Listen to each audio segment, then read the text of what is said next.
bem com vocês? Meu nome é Sara Sampaio e sejam bem-vindos ao novo vídeo do meu, do seu, do nosso Estudo Sem Segredo. Roda a vinheta!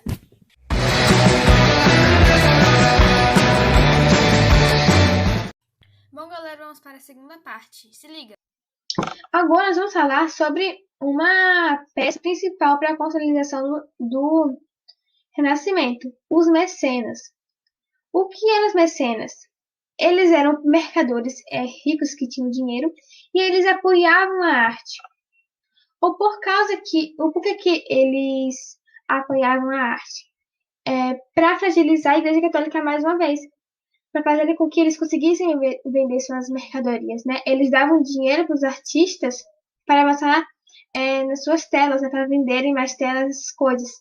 Mas mais à frente nós iremos aprofundar mais nisso. Agora nós vamos falar dos principais conflitos da Igreja Católica e do Renascimento. A fé versus a razão. O principal conflito da Igreja Católica e dos renascentistas era a fé versus razão. O porquê disso? Porque o Renascimento, ele apoiava a ciência, ele buscava a ciência além da religiosidade. E a razão com base na ciência, ou seja, ele pensava de forma mais racional, né? Queria razão nas coisas. Eles pensavam que tudo tinha uma razão para aquilo que está acontecendo. Só que para o pensamento medieval, eles acreditavam em que tudo acontecia na vontade de Deus. Então, por exemplo, se acontecesse, sei lá, uma escassez de alimentos, aquilo era a vontade de Deus, não tinha nenhuma outra razão. Era Deus que estava mandando fazer aquilo, no pensamento medieval. Mas, no pensamento renascentista, eles buscavam a razão além da religiosidade, a ciência. Então, a fé versus a razão era o principal conflito entre a Igreja Católica e o Renascimento, os renascentistas. Outros conflitos são Deus versus homem, porque no pensamento medieval, Deus era o centro de todas as coisas e para os renascentistas, o homem era o centro. A gente poderia também mudar o nome desse conflito como teocentrismo versus antropocentrismo, seria a mesma coisa. Outro conflito era religião versus a ciência, por causa que no pensamento medieval acreditava-se que havia milagres, né? Que, por exemplo, se a pessoa tivesse doente, aconteceria algum milagre, né? Alguma coisa, e ela se curaria, né? Porque para os renascentistas, tudo tinha uma razão concreta que fazia esse sentido. Outro conflito foi a espiritualidade versus a materialidade. Eita, trava-língua! No pensamento medieval, acreditava-se que havia uma força sobrenatural que regia eles, ou seja, o Deus, né, que eles acreditavam. Só que para os renascentistas, eles acreditavam que apenas existia o planeta e o universo, ou seja, o que eles conseguiam ver e estudar era que existia. Não tinha uma... Não é que não tinha Deus, não é por causa que eles eram renascentistas e apoiavam um antropocentrismo que eles não acreditavam em Deus, eles ainda acreditavam em Deus. Só que eles desconfiavam da Igreja Católica, do que ela pregava, e ela dizia que Deus estava em tudo, em todos, que regia todo mundo. Então eles não acreditavam muito nisso, mas eles ainda acreditavam em Deus. E outro conflito que gerou muita repercussão, né, é o geocentrismo versus o heliocentrismo. No pensamento medieval, o planeta ele era o centro do universo. Só que para os renascentistas, o Sol era o centro. O pesquisador, a pessoa que teve essa conclusão, que o Sol era o centro, foi Galileu Galilei. E aí, por conta dele ter essa mentalidade, ele foi julgado e condenado à prisão perpétua no seu quarto, ou seja, ele ficou preso a vida inteira dele. Por causa que para a Igreja Católica era a mesma coisa, ele está duvidando de Deus. Por causa que a Igreja Católica pensava assim, Deus criou a gente, então ele deve ter colocado a gente no centro do universo. Só que, na verdade, era o Sol que estava no centro do universo. Então, quando Galileu Galilei falou isso, que, na verdade, era o Sol que estava no centro do universo, era a mesma coisa dele estar duvidando de Deus, dizendo que Deus não existia. Então, por isso que ele foi julgado e condenado à prisão perpétua. Agora, nós vamos destacar algumas informações importantíssimas do Renascimento, né? A Itália, ela foi o berço do Renascimento, porque foi dali mesmo que ele surgiu. E aí, foi com ela que esse movimento se espalhou por toda a Europa. Tanto é que as principais cidades, comerciais nesse período foi Gênova e Veneza, que se localizavam na Itália.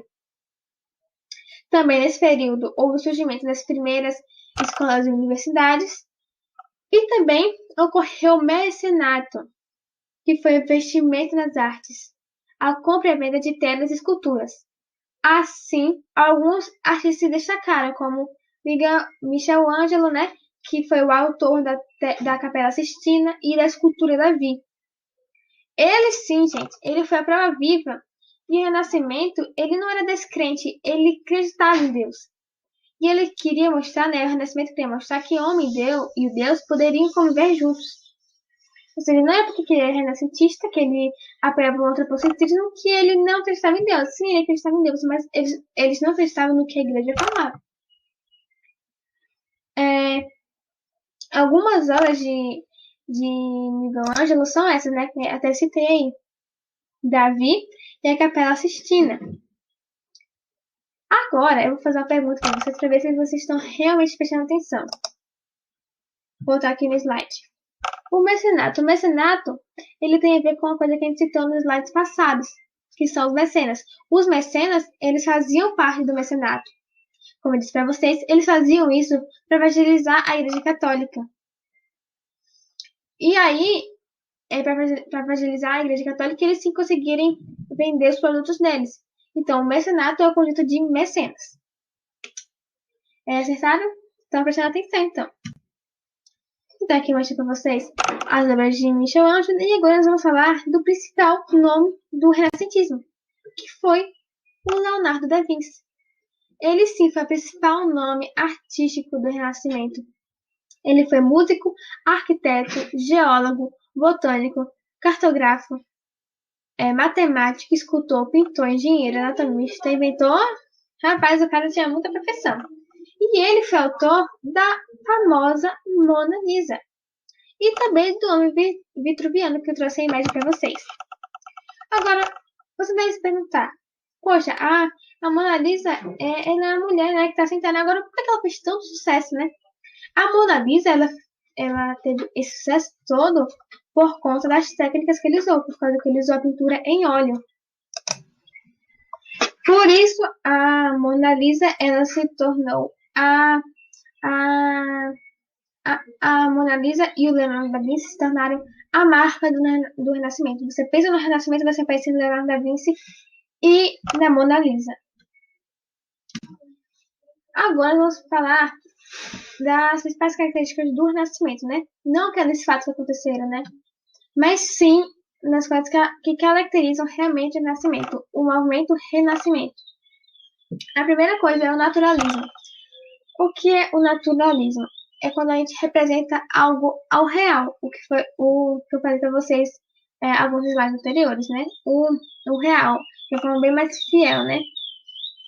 O segundo é o individualismo, quando a pessoa pensa ela em si mesma, né? Quando nós temos telas em que isso são uma pessoa, essas coisas. O empirismo é a análise de algo, uma observação, pensamento crítico. O antropocentrismo é o homem ao centro, como eu já havia falado para vocês. E a inspiração clássica é a cultura greco-romana, que é a cultura da Grécia e de Roma. Agora vamos falar sobre um outro importante movimento que aconteceu nessa época, que foi o humanismo. O humanismo, ele valorizava o ser humano com a imagem de Deus, ou seja, o homem é a semelhança de Deus. Esse movimento apoiava o racionalismo, fragilizando a ideia da Igreja Católica. Ele apoiava o pensamento crítico, ele apoiava a razão. E assim ele fragilizava a mentalidade da Igreja Católica, que tudo estava ao redor de Deus. E aí também valorizava a cultura grego-romana, que é a cultura da Grécia e de Roma. E aí também era um movimento complementar da valorização do antropocentrismo. Então, se vocês estão realmente prestando atenção na aula, vocês vão ver que o humanismo ele segue a mesma linha de raciocínio do Renascimento. Ou seja, eles andavam juntos no mesmo barco em relação à mentalidade. Agora vamos falar da etapa final do feudalismo, da crise dele. O que causou a crise social dele? A doença da peste negra. A peste negra foi a doença de maior índice de mortalidade da história da Europa. Ela matou muita gente. Ela foi responsável por aproximadamente a morte de 23% da população. Era muita gente. Gente, morreu muita. Foi a pandemia que mais matou gente na história do mundo. E ela foi transmitida pelas fezes de urina de ratos, por causa que onde há muitas pessoas, há muitos ratos também. E naquela época não tinha muito essa higiene que a gente tem hoje. A higiene lá nessa época era precária, não tinha essa higiene que a gente tem hoje em dia. Era precária mesmo, então facilitou a proliferação dessa doença, né, por causa dos ratos. E ela era muito contagiosa.